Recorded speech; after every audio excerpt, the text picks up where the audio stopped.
pregunta del ingeniero Ramón Alburquerque. ¿Qué tema nos trae hoy, ingeniero? Buenos días. Buenos días. Para mí es un placer tocar un tema que el pueblo dominicano ya tiene que aceptar, entender, comprender, visualizar, de que es básico. La planta Punta Catalina no es ya un tema de discordia, ni siquiera es una fantasía, ya es prácticamente una realidad. Los que tengan el tema o el reclamo de que eso no tuvo la transparencia, nosotros entendemos que esa es otra materia, que se continúen los reclamos por donde quiera, pero ya que se vea que estas plantas son esenciales para ir resolviendo la crisis eléctrica y que ya están a punto de iniciar su generación. Entonces, antes de vivir en medio del desprecio, de la indiferencia, vamos a estudiar el proyecto más grande, vital y decisivo para el suministro, la generación, el suministro de electricidad, un fluido esencial para las actividades económicas y la vida en su totalidad. La NASA ha hecho proyecciones de qué pasaría si hay una elevación súbita, como ocurrió, por ejemplo, se tiene noticia, en 1859, 1849, en esos 10 años, de las emisiones electromagnéticas del Sol a la Tierra, que distorsiona todo el flujo electromagnético que la misma Tierra genera. Y la verdad es que si eso ocurriera ahora, la mitad de la humanidad moriría. ¿Por qué? Porque la electricidad se ha convertido en el fluido que mantiene el sistema circulatorio de los pueblos. Es la sangre, es la energía que nos mantiene a todo, valga y mejor que en ningún otro momento, esta tautología. Por tanto, es mejor entender Punta Catalina y no ser el máximo crítico, porque todas estas cosas que se dicen, unos con mucha razón, otros con menos, tarde o temprano se van a dilucidar o se dilucidan en tribunales o en la realidad, sabiendo la gente lo que está ocurriendo, aunque no importa quién desea ocultarlo. ¿Por qué digo esto? ¿Qué es Punta Catalina? Uno a veces se pregunta, la gente sabe. Bueno, la Punta Catalina es una planta a carbón que consiste en que recibe el carbón en un muelle, lo tritura, lo lleva por correas transportadoras cerradas para evitar el remolino de polvillo de carbón. Entonces, pero los barcos que llegan, ellos mismos se autodescargan o se descargarán, tienen unos brazos, lo colocan en una tolva que de allí pasa a la correa transportadora se va cerrando, al igual que en Itabo, no emite nada de polvillo. En Itabo, esa planta que Marcelo Jorge y nosotros, el gobierno de Don Antonio, el gobierno de Salvador Jorge Blanco, fuimos los responsables de que existan, que han operado por 30 y tantos años con bastante éxito, yo diría, tal vez las mejores del país, hasta ahora. Entonces, allí no hay ese problema de polvillo y eso está en medio de Jaina. Entonces, hay un almacén enorme donde se coloca en ese carbón, de donde tampoco saldrá ese polvillo. Entonces, cuando se va a quemar, se transporta el carbón que solo está triturado, acercándolo a donde están las calderas que habrá dos inmensas calderas, porque ahí habrá dos plantas que van a generar cerca de 350 megavatios cada una, José Israel, cada una va a generar eso. Y entonces cada sistema de esos, pues son dos plantas en una, cada una de esas plantas tiene una enorme caldera con 4 molinos pulverizadores. Y entonces, ¿y para qué? Bueno, porque esas calderas van a quemar el carbón y dentro de las calderas hay muchas tuberías que pasan con agua ya tratada. Esa agua se convierte en vapor sobrecalentado y entonces ese vapor, por la velocidad, la energía que va a almacenar a la alta presión, entonces se va a convertir en una energía cinética poderosa que va a ir a turbinas con válvula de regulación. Esas turbinas van a rotar a 3.600 revoluciones por minuto y las turbinas entonces mueven los generadores de electricidad y allí es que se produce la electricidad. Entonces, ¿dónde están los puntos delicados que uno tiene que saber de una planta como esta, como Punta Catalina? Lo primero es eso que mencionamos ya, los puntos donde se recibe el carbón, allí es donde puede haber contaminación, el polvillo, pero si esos barcos van ellos mismos a descargar el carbón de manera hermética, si una correa transportadora que se cierra lo va a llevar, entonces esa legítima preocupación que tenemos todos de si nos va a contaminar ese carbón, porque a todo el que le hablan de carbón pega el grito al cielo, el carbón que uno conoce, que uno ha visto, pero ya les digo, nosotros lo confesamos, en el gobierno de Don Antonio fue que se concibió instalar la primera Itabo 1 y luego vino Itabo 2 y iban a hacer a fuel oil. Entonces nos dimos cuenta que podía ser mucho más económico usar carbón o los dos, pero terminó usándose carbón desde entonces y allí se han ido mejorando y ese sistema de transporte, de descarga, transporte, almacenamiento de carbón ha sido usted nunca ha oído un problema, una generación de esto en Jaina. ¿Por qué Ramón Albuquerque explica esto? Porque no he oído que lo hayan explicado con esa profundidad y porque ya yo creo que todos los dominicanos nos tenemos que ir adueñando de esa planta en el sentido público, porque que esa planta va a formar parte de nuestras vidas. Ya tenemos que empezar a generarle cariño y estar siempre encima de ella y reclamando, el carbón anda bien, anda mal, anda bien, para saber, porque solo el que sabe genera confianza y solo el que sabe puede estar cierto de que lo que se está haciendo bien. ¿Para qué? Para criticar si se hace mal, es lo correcto, y decir todo lo que se esté haciendo mal. Bueno, pero ya dijimos que el carbón se quema en las calderas. Ahí es donde se generan las enormes cantidades de contaminación y tipos de contaminación. ¿Por qué? Porque el carbón que se va a quemar ahí es carbón subbituminato que tiene un calor específico de 10.600 o casi 10.000 BTU por libra. Los carbones, así es que se clasifican, todos los combustibles se clasifican en función del calor específico. Por ejemplo, la leña tiene de 2.700, 2.800 BTU por libra. El lignito, que es la próxima conversión en el sentido de ir carbonizándose la leña, el lignito tiene de 2.900 a 3.100.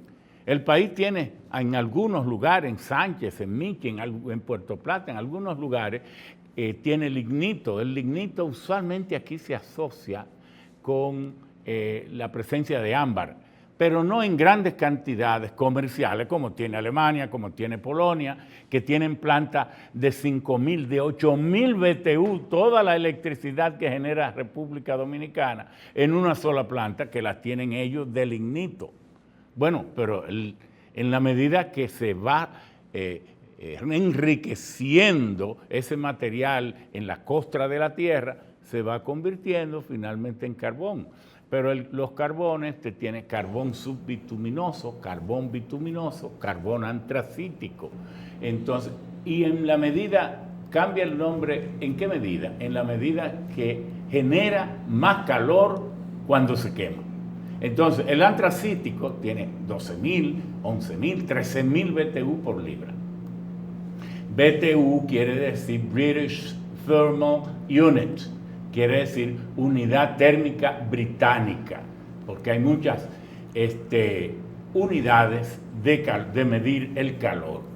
Pues bien, ese carbón que se quema en la caldera genera una enorme cantidad de vapor, pero también genera una enorme cantidad de gases. ¿Y esos gases qué contienen? Bueno, en función de la calidad del carbón, podrá contaminar más o menos. Entonces, una de las contaminaciones será el azufre. De ahí va a salir mucho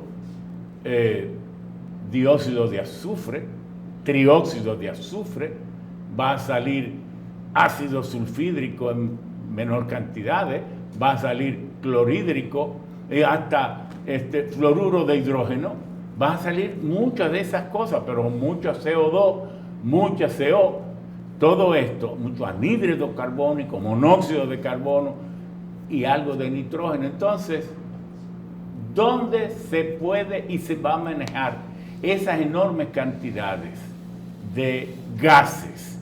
Bueno, en un equipo que nosotros los ingenieros químicos estudiamos a profundidad, porque los desulfurizadores son básicos en la ingeniería de petróleo, en la refinación de petróleo también, pero que también en muchas industrias existe lo que se llama scrubbers. S-C-R-U-B-B-E-R,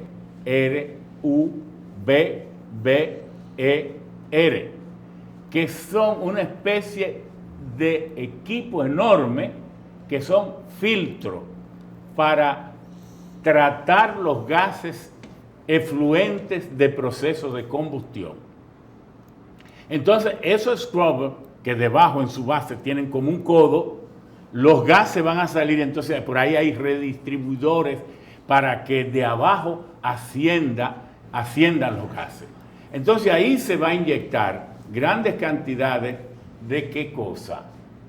De cal hidratada. Esa cal hidratada va a ser básica para que esa planta no contamine o contamine mínimamente. Cal hidratada se inyecta en forma de un polvillo y entonces, ¿para hacer qué cosa? Hacer que el dióxido de azufre y el trióxido de azufre y todos esos gases reaccionen con la cal y entonces formen ¿qué cosa?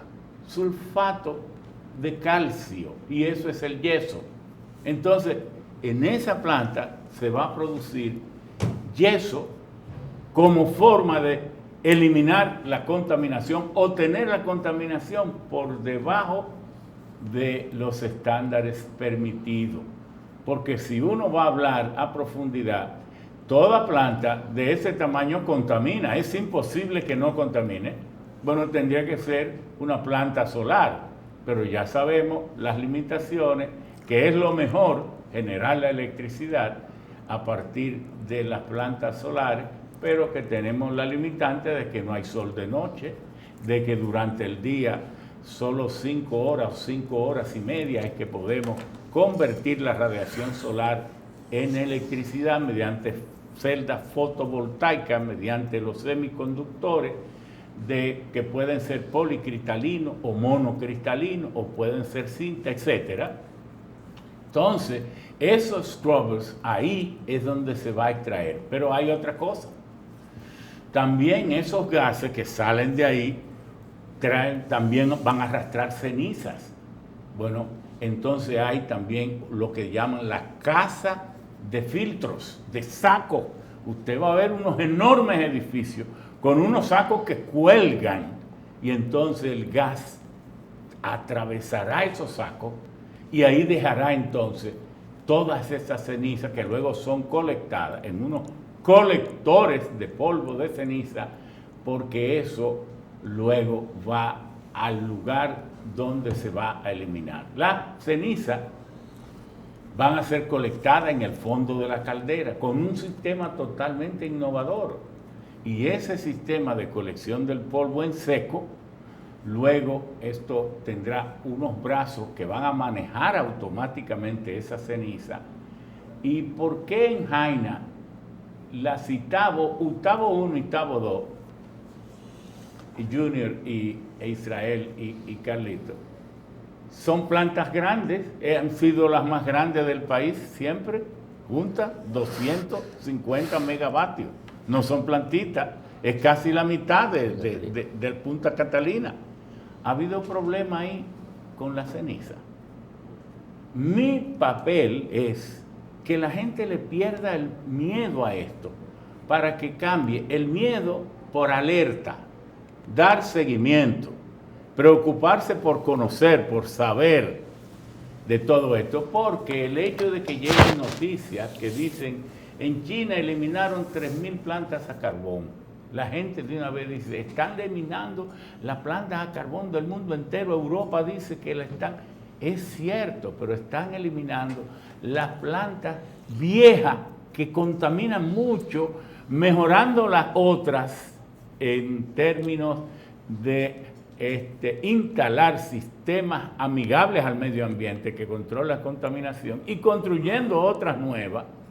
Entonces, China todavía, con todo lo que usted oiga decir, genera el 75% de su electricidad de plantas a carbón. Y todo eso que usted ve que están diciendo, que Alemania, que fulanito, averigüe bien, a ver si el 60% no lo genera a carbón, el 15%, y de solar y de eólica, lo que generan es el 12, el 20, el 22, como mucho. Estados Unidos todavía, que avanzó mucho en tiempos de Obama, todavía está generando 38% a partir de carbón. Y ahora que Trump le abrió la puerta, no ha tenido éxito la política del retorno al carbón, porque ya la gente se había mentalizado, quiere un mundo más limpio, no va a echar hacia atrás, y Estados Unidos posiblemente se esté arriesgando la faja, porque si apuesta demasiado por un retorno, a no me importa lo que yo contamine, siempre y cuando haga dinero, se va a quedar solo. ¿Por qué? Porque el mundo sigue avanzando hacia tecnologías verdes y las industrias y las plantas que se vayan instalando serán de tecnología verde, y es posible que Estados Unidos se vea un poco aislado y solo y tenga que cambiar urgentemente de política, como está cambiando ahora de urgencia, que vi que el Departamento de Estado decía que es demasiada la influencia que China y Rusia tienen en América del Sur. Bueno, pero si ustedes lo olvidaron, lo aislaron a América del Sur, no le importó nada, entonces ahora vienen a reaccionar. Tal vez sea demasiado tarde. Entonces, es esto lo que estamos diciendo. Otro punto de mucha importancia para una planta de esta naturaleza es el enfriamiento, porque allí se aprovecha todo. Esos gases que decíamos que entran al scrubber, que entran el scrubber es un enorme filtro a lo que es desulfurizador y de todo esto. Esos gases todavía salen a una alta temperatura. ¿Por qué? Porque la combustión en la caldera del carbón ocurre entre 2.500 Fahrenheit y 3.100 Fahrenheit. Eso significa entre 1.500 a 1.700 grados Celsius o centígrados. Entonces, esas son temperaturas demasiado altas, pero esa es una gran cantidad de calor que nadie quiere botar, ni tirar, ni perder. Entonces, para eso existen los intercambiadores de calor, que son unos equipos donde esos gases entran a esas altas temperaturas y como la caldera requiere demasiado aire, mucho aire para poder hacer que ocurra la combustión, entonces esos aires que se halan de la atmósfera a 20, 22 grados son calentados con estos aires, estos gases que van a salir, para no perder esa energía. Entonces los gases entran a la caldera ya caliente.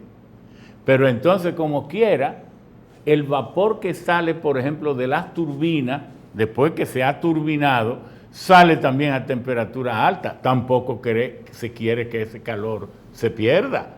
Entonces, pero también hay que enfriarlo, y por eso es que se usa gran cantidad de agua de mar en unos intercambiadores de calores. El agua del mar entra, circula en forma de serpentín y entonces vuelve y sale, pero esto es apenas unos 2 o 1.5 grados, de manera que esas plantas van a contaminar lo que permitan como contaminación los estándares establecidos internacionalmente y que establezca el país. Es decir, que toda industria, toda planta de esta naturaleza contamina, pero para eso se definen los estándares de tolerancia.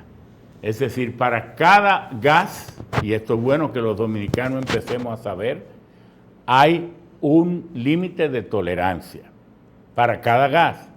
Para el CO2, ¿qué es lo que hay una norma que emite el Ministerio de Medio Ambiente y dice, no tolero más de tanto?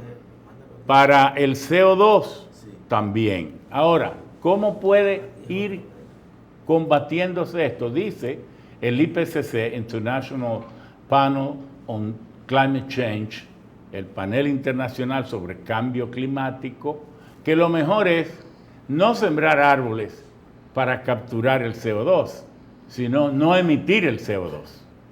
Es más lógico. Ahora, ¿es eso posible? Porque ahorita decía que usted oye que Francia ha tomado el liderazgo, China, Alemania, Italia, que abandonó Trump, de defensa del cambio climático, lo más noble que hay. Pero averigüe si es que Francia la electricidad que produce, la produce solo del sol, de hidroeléctrica y de medio ambiente. No, Francia el 70% lo produce de algo peor, nuclear, de plantas nucleares. De plantas nucleares que Francia produce esto. Yo lo que estoy aquí es haciendo como una inmersión, poniendo los pies sobre la tierra. Pero el peligro de la planta nuclear no es permanente. No es permanente. Es el caso de un accidente. De un accidente. De un mal manejo. La guarda, el cuido. Y en Francia no se ha producido un solo acontecimiento de este tipo. De la guarda, el cuido de los efluentes, es decir, de los desechos. Sí, ahí es donde del proceso. Ahí es donde está todo esto, que ellos han utilizado las islas de Micronesia, de Polinesia y de muchos lugares, han tenido muy suerte por su alta tecnología. Sin duda que Francia, pero también nadie quiere plantas nucleares. Pero entonces Italia, por ejemplo, Italia produce un 82% de fósiles. Produce el 74% de petróleo y digo el 54% de petróleo y el resto de carbón. Es decir, que el mundo va muy bien, ha despertado, sabe que los combustibles fósiles no pueden seguir porque es que es imposible que sigamos quemando 96 millones de barriles de petróleo cada día. 96 millones es lo que estamos quemando ahora, 96. No es posible que sigamos quemando las cantidades de 40.000 toneladas de carbón. No es posible, 4.800 millones de toneladas de carbón por año. No es posible que sigamos quemando 3.000 billones de metros cúbicos de gas natural por año, 175.000 toneladas de uranio por año.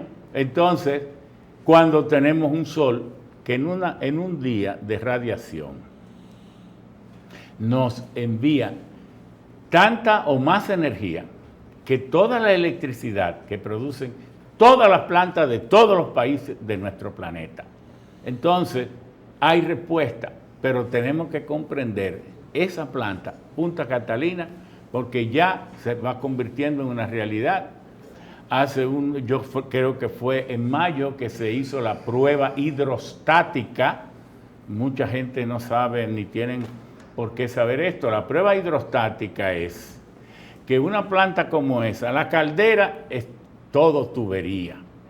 Bueno, la turbina, tuberías, a final de cuentas. Entonces están los generadores. Entonces ahí hay más tubos que en ningún lugar, pero hay que saber si esos tubos están bien sellados, si fueron bien soldados. Entonces eso es lo que se llama prueba hidrostática, que por área se va cerrando y entonces le meten fluido a alta presión a ver si hay alguna fuga.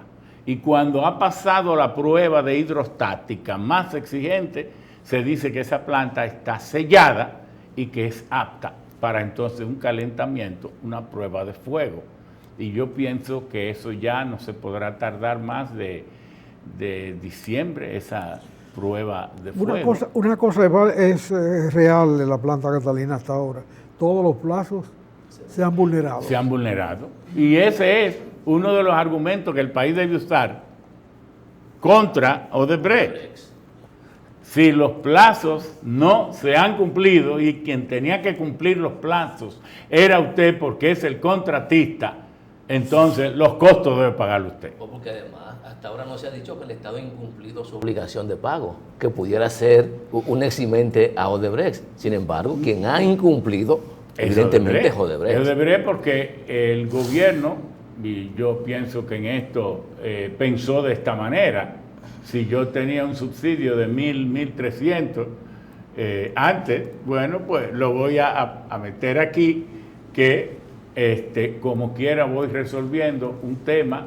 ¿Por qué el gobierno, yo apoyé que construyera esta planta? Y muchos sectores también. Porque el sector privado o quería condiciones demasiado onerosas para el país, o no tomó la iniciativa. Y el país tiene que instalar 125 a 150 megas cada año para no ir acumulando un déficit que estalle un día y nos quedemos como cuando la Smith & Embrough, que vino aquí porque la trajeron, entonces tenían que firmarle contrato. Porque quien venía decía, si usted no me firma un contrato para pagarme la electricidad, aunque yo no la esté produciendo, no voy. Y entonces el país con el agua al cuello tenía que hacerlo. Y además gobiernos corruptos, peor todavía. Entonces yo como técnico, es una visión técnica, no es política, no es esto. Mucha gente cree que uno lo que debe darle cajeta siempre, es una visión técnica de una realidad que está ahí, que es del pueblo dominicano, que viene otro gobierno y tendrá que continuar esa planta porque no hay que hacer. No es así, ¿no? Porque cuando Marcelo Jorge dejó de ser administrador de la corporación, había firmado los contratos de las Itabo 3 y 4. Y vino otro gobierno y no las hizo. No, pero bueno, pero no en estas condiciones, porque lo que Marcelo, yo fui que acompañé a Marcelo en crear el plan de expansión eléctrica de República Dominicana. Acuérdate, se han hecho muchos. Éramos secretarios se han técnicos, hecho muchos y nunca se han cumplido. Y Marcelo estaba en la CDE. Que originalmente Marcelo no iba para la CDE, sino para el INDRI. Al que teníamos que iba para la CDE era Eulogio Santaella. Y luego el presidente un día me llama, porque era con nosotros que él despachaba casi todo eso.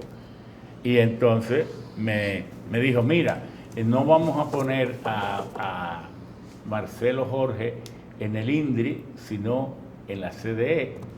A Eulogio Santaella lo vamos a poner en el CEA. Bueno, entonces teníamos un plan de expansión para 1.200 megavatios y casi todo con financiamiento, donde estaba el contraembalse de Bao, la Itabo 3, todo esto teníamos.